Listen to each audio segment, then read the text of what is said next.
Hi there, this is Anthony, and today is day 10 of 365 days of bringing you short video content for the year 2026. This week, I've decided to look at something more personal, more vulnerable, more serious, and that is the issue of depression, anxiety, and mental health issues. Yesterday, we discussed how we're not alone in our issues when we struggle with depression, anxiety, and mental illness. We looked at 1 Corinthians 10, where Paul says, "No temptation has ever overtaken you except for what's common to man." And while depression and anxiety are not sin or temptation, what we experience when it comes with depression and anxiety, it's common. Other people experience these things too. But because for so long we didn't talk about these things, we didn't feel we had permission to express the things we were struggling with out of fear of being judged or thought to be maybe not as spiritual, not have as much faith as we should, or not be as good of a Christian as we should be.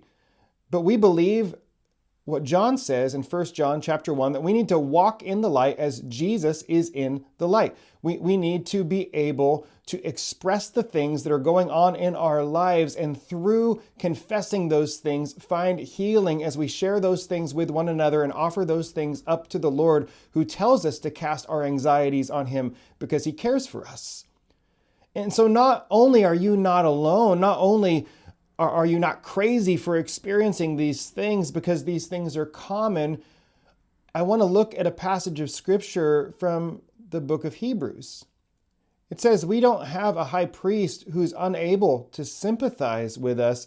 Rather, we have a high priest who has been tempted in every way just as we are, but he is without sin.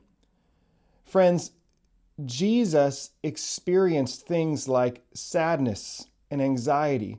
He experienced those things as he cried out to the Father on the Garden of Gethsemane.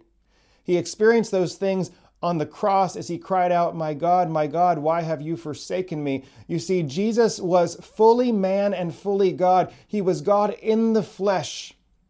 He lived the life we could not live, of perfect obedience to the Father. He was tempted in every way just as we were or are, but without sin. Jesus experienced the human experience. In order for him to be the perfect sacrifice for sin, he needed to live a life without sin. He needed to die on the cross for our sin, and he rose from the grave to prove that he conquered sin and death. And so Jesus is with you in your pain, in your suffering, in your sadness, in your depression, in your anxiety, because he understands it. And so we can look at Psalms